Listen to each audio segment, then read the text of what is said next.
जय हिंद मेरे प्यारे साथियों। सभी छोटों को प्यार और बड़ों को नमस्कार। मेरे प्यारे साथियों, मैं आज अपनी कहानी बताना चाहता हूँ। वीडियो थोड़ा सा बड़ा हो सकता है, लेकिन पूरा सुनना शायद आपको अच्छा लगे। कुछ लोगों ने मेरे ऊपर क्वेश्चन मार्क लगाए कि जीएस के सारे विषय नहीं जानते होंगे। हाँ, सच में जीएस के बारे में नहीं जानता, मैं इंग्लिश के बारे में नहीं जानता, लेकिन जो जानता हूँ वो सच बताता हूँ। सच है, एकदम सच।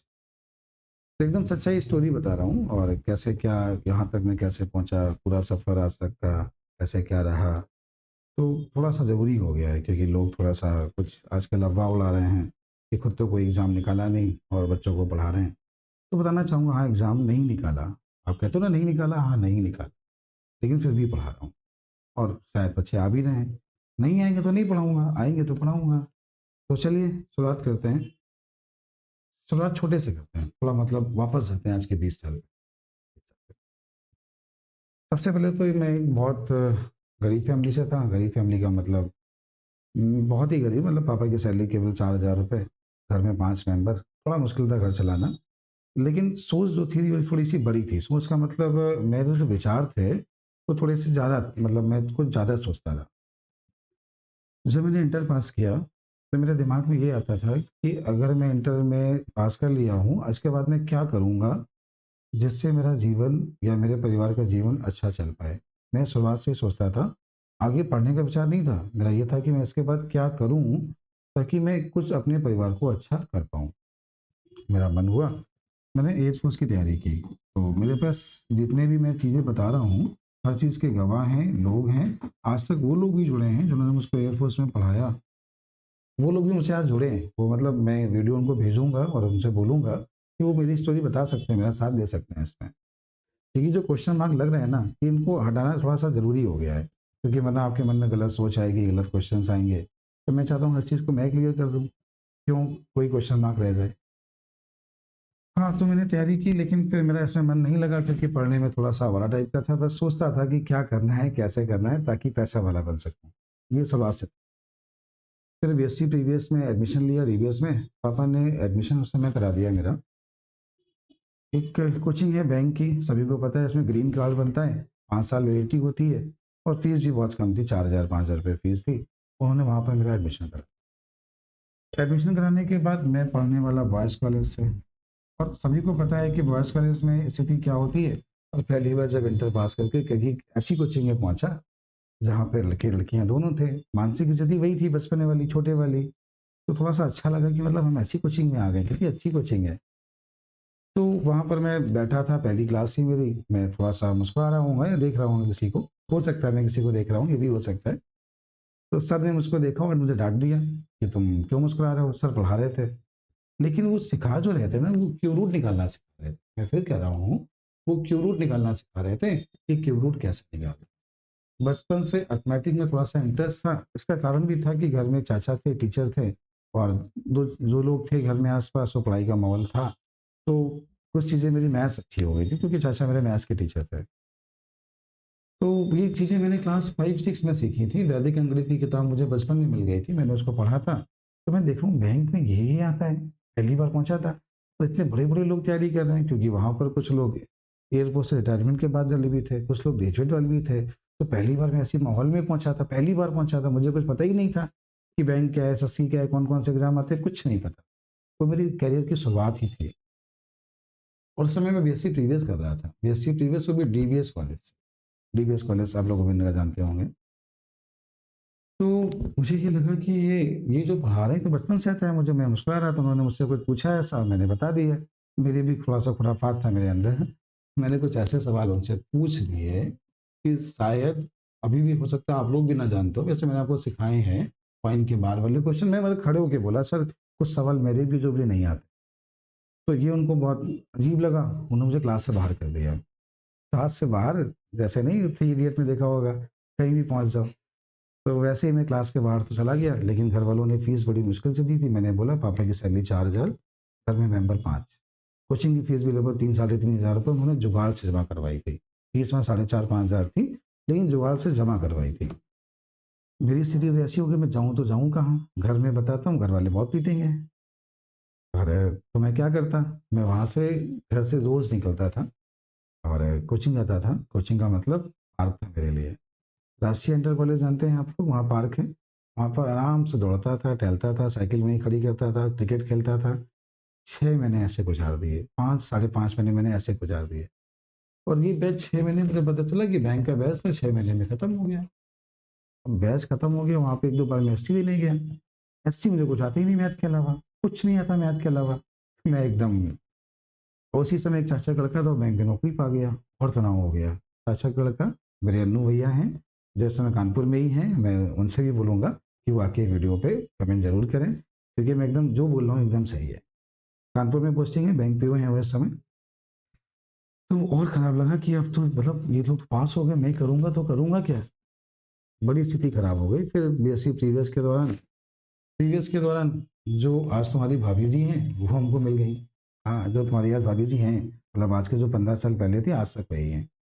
तो मतलब ऐसा नहीं किसी के साथ मैंने चीट किया है, कभी नहीं किया। जो बोला है एकदम सच बोला है, किसी के साथ, एक्स वाई ज़ेड कोई भी हो। तो अब यहाँ पे क्या हुआ, पढ़ाई का 1 साल मेरा खराब। मैं बीएससी प्रीवियस फेल हो गया। मैं सच कह रहा हूँ, बीएससी प्रीवियस डीबीएस कॉलेज से फेल हो गया। स्थिति ऐसी हो गई, यहाँ से भी गया, यहाँ से भी गया, हालत बहुत खराब। तब करेंगे तो करेंगे क्या? फिर अचानक मैं अपने एक सर के पास गया। मैं अपने सर से मतलब बात करता था, जितने भी सर हैं सब मुझे जानते थे। क्यों? क्योंकि मैं जिस स्कूल में पढ़ता था, मेरे चाचा वहाँ पे टीचर थे। सारे टीचरों से मेरी बात होती थी। उन टीचर का नाम है, जैसे मैं पढ़ता था केमिस्ट्री सेकंड, ऑर्गेनिक केमिस्ट्री पढ़ता था, अमर सिंह चौहान सर।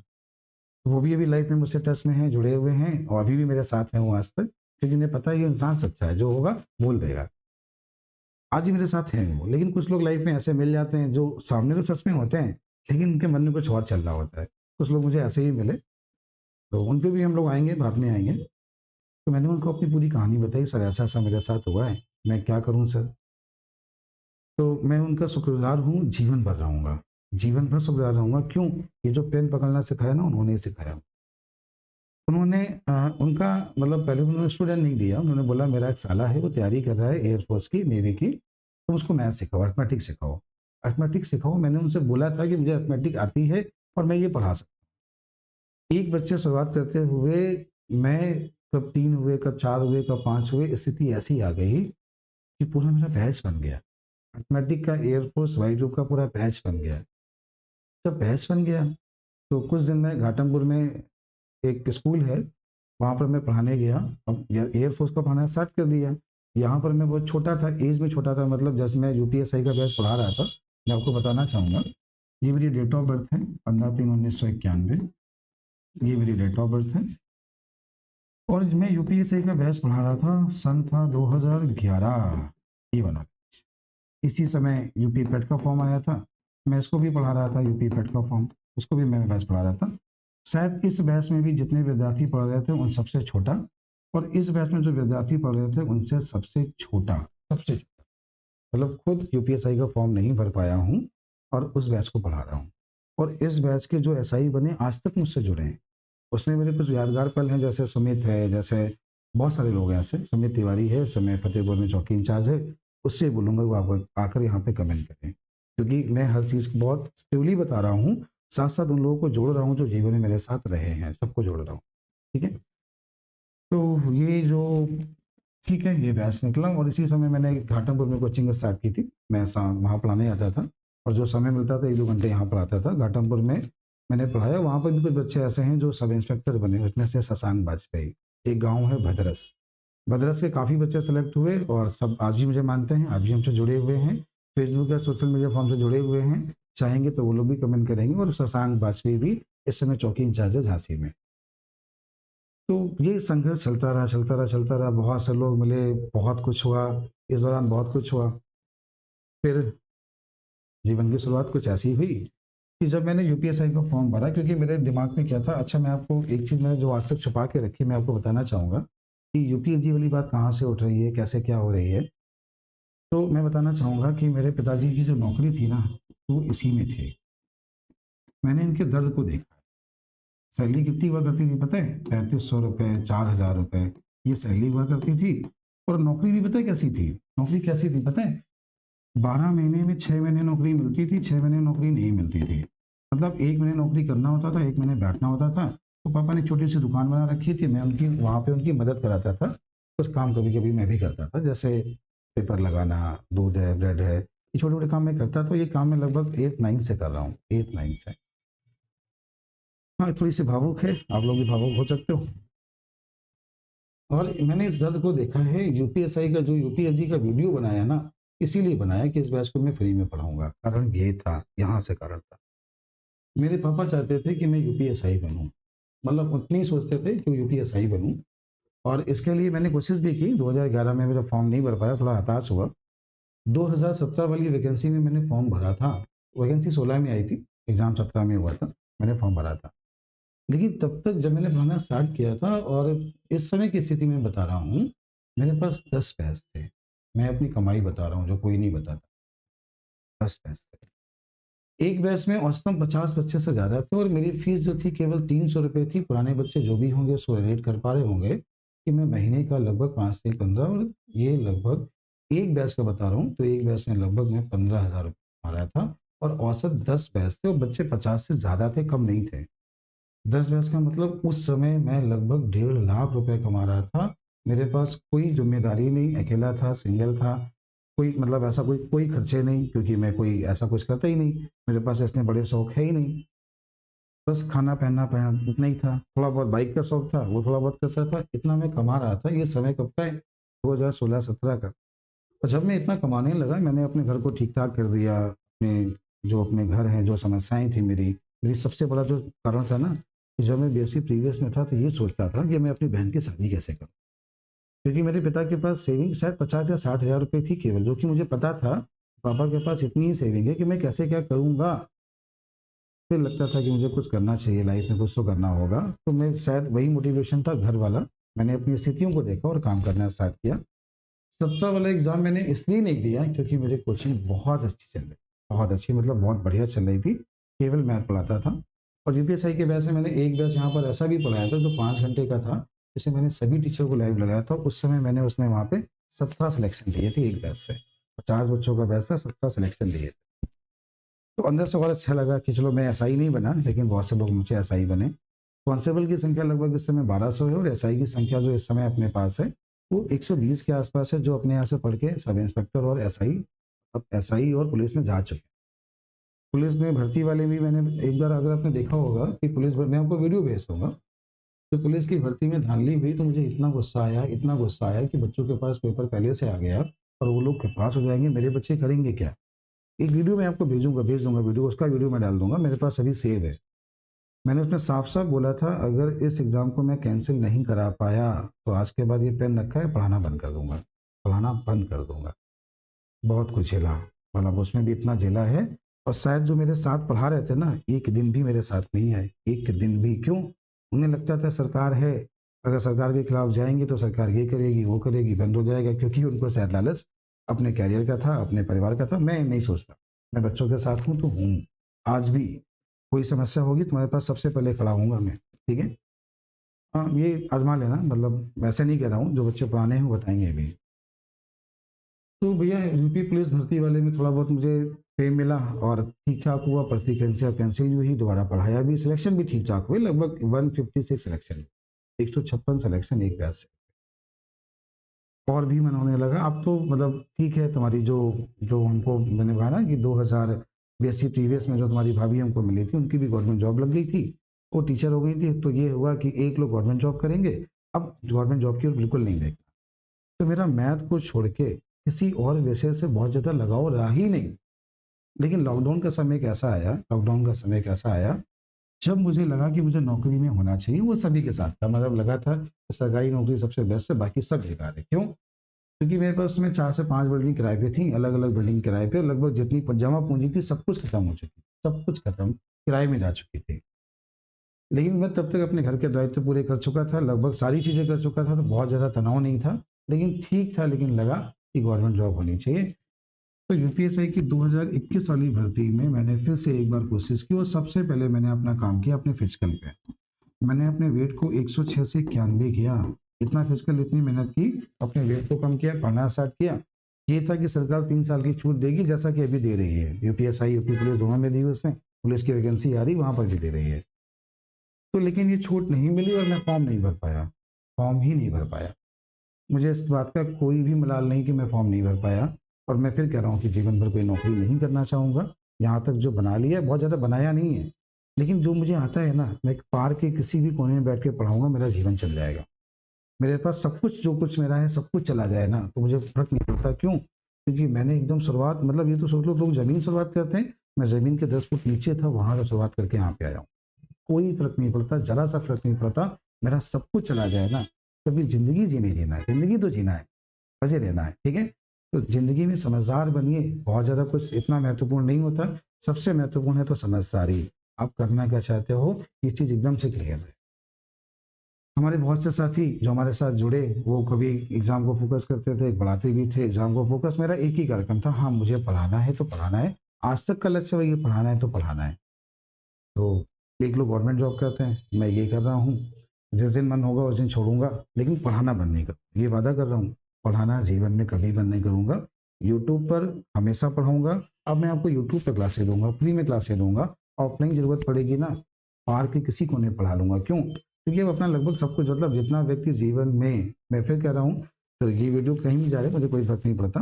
कोई व्यक्ति जीवन में, कोई सरकारी नौकरी वाला, जो यूपी पुलिस वाला मैं बता रहा हूँ, या यूपीएसआई वाला अपनी नौकरी के दौरान जितना कमाएगा, मैं सैलरी की बात कर रहा हूँ, लगभग उतनी ज़िम्मेदारियाँ मैं कर चुका हूँ, सब कुछ बना चुका हूँ, तो मुझे इस चीज़ का खोने का कोई डर है ही नहीं। आपको तो लगता है कि जो मिल जाएगा ठीक है। तो ये मेरा सफ़र था, ये मेरे जीवन की सच्चाई थी। बहुत सी बातें छूटी हैं, क्योंकि पूरी इतनी इतनी छोटे से वीडियो में पूरी बात बताना संभव नहीं है। लेकिन अगर ज़रूरत समझोगे, तुम लोग इसे शेयर करोगे, तो मैं आपको पूरी कहानी बताऊँगा, पूरी कहानी। मेरी लाइफ एक खुली किताब है, किसी से कुछ छुपा नहीं है। किसी से अगर मैंने कोई वादा किया है ना, तो आज तक तोड़ा नहीं है। वादा किया है तो उसको निभाया है। लेकिन लाइफ में कुछ लोग ऐसे मिल जाते हैं, जो सामने से तो आपके साथ होते हैं, लेकिन पीछे कभी नहीं। मतलब कहते हैं साथ में हैं, वो किसी भी मतलब स्थिति में हो। तो भैया, ऐसे लोगों को नमस्कार, जीवन से दूर चले गए हैं तो अच्छी बात है। ये मेरे जीवन की सच्चाई है। अब क्लास यूट्यूब पर होगी और तुम्हें लगता है कि मैं मैथ्स के लिए बहुत ज़्यादा कमा रहा हूँ, तो तुम्हारे पास अगर फीस नहीं है ना, मेरे पास आना, मैं तुम्हें मना नहीं करूँगा अपने विषय के लिए। मैं अपने विषय की बात कर रहा हूँ। मेरे विषय में कोई विद्यार्थी जो मुझसे सीखने आना चाहता है, आपके पास फीस नहीं है ना, तो मेरे पास आना, मैं तुम्हें कभी भी मना नहीं करूँगा, ये वीडियो में बोल रहा हूँ। लेकिन इसका मतलब ये मत बोलना कि मैं जो सिखाता हूँ, मुझे अपने विषय का नॉलेज नहीं है। अगर विषय का नॉलेज नहीं होता ना, तो जो सिलेक्शन देखते हो ना, सिलेक्शन की टीम, मुझे पता है किस एग्ज़ाम में कितना क्या आता है, जितना मुझे आता है मैं उतना सिखा देता हूँ। तो ये विषय की बात मत करो, विषय नहीं संभल रहा है। मैं कमाना नहीं चाहता हूँ, मैं कोई प्रोफ़ेशनल टीचर नहीं बनना चाहता हूँ, मैं टीचर गलती से बना हूँ। आपको अपना सम्मान प्यारा होगा, लेकिन मैं एक बहुत बहुत ज़मीनी स्तर से जुड़ा व्यक्ति हूँ, मुझे सभी से मतलब है। रिक्शा वाला भी मेरा भाई है, सब्ज़ी वाला भी मेरा भाई है, सिक्योरिटी गार्ड भी मेरा भाई है। मैंने ऐसे लोगों को पढ़ा के सब इंस्पेक्टर बनाया है, ऐसे लोगों को पढ़ा के पुलिस वाला बनाया है, और उनसे फ़ीस भी नहीं ली है। वो लोग सिलेक्शन के बाद मुझे फ़ीस दे के गए हैं, मैं परेशानियों में रह लूँगा, लेकिन ऐसे नहीं, ऐसे क्वेश्चन मत लगाइए। हाँ, मुझे अर्थमेटिक के अलावा ऐसी जितनी बातें जहाँ पर मैं आपको समझाता हूँ, मैंने आज तक अपने बच्चों को कोई फ़ॉर्मूले याद नहीं कराए, अपनी लाइफ़ में केवल समझदार बनाया है, ये भी वादा कर रहा हूँ। अब ये क्लास यूट्यूब पर कंटिन्यू रहेगी, अभी तक 1 क्लास होती थी, बहुत जल्द कोशिश करूँगा अपने लिए 2 बैच लाऊँ। एक बैच में मैं आपको क्वेश्चन में समझदार बनाऊँगा, और एक में मुस्कुराना सिखाऊँगा। मुस्कुराना सिखाने का मतलब कि क्वेश्चन को एग्ज़ाम में बिना पेन चलाए कैसे करना है। यूट्यूब पर 2 क्लासें मिलेंगी अब। मेरे जीवन का सफ़र कैसा लगा, शेयर ज़रूर करना, लोगों को ज़रूर बताना। मैं टीचर बाय डिफ़ॉल्ट बना हूँ, गलती से बना हूँ, ये बात मैं एक्सेप्ट करता हूँ। मुझे आपके विषय में जीएस में कोई नॉलेज नहीं है, ये बात मैं एक्सेप्ट करता हूँ। मुझे इंग्लिश में बहुत कमज़ोर है, ये बात भी एक्सेप्ट करता हूँ। इसके बाद भी अगर आना है ना, तो मेरे पास ज़रूर आना। अगर मैथ में समस्या है तुम्हें, तो मेरे पास एक बार ज़रूर आना। तुम्हारे पास फ़ीस नहीं है मैथ की, मैं मैथ का विषय बोल रहा हूँ कि मैं अपना विषय फ्री पढ़ा सकता हूँ, लेकिन मेरे साथ जो लोग जुड़े हैं ना, उनका तो परिवार है ना, उनके लिए तो मेहनत करनी पड़ेगी ना, तो उनके लिए करना पड़ेगा ना। तो मैं मैथ की बात कर रहा हूँ, तो मैं मैथ में समस्या है, तो मेरे बैच में आके फ्री में पढ़ सकते। सभी को जय हिंद। वीडियो को लाइक शेयर ज़रूर करिएगा, एक छोटा सा कमेंट ज़रूर करिएगा। जय हिंद मेरे प्यारे।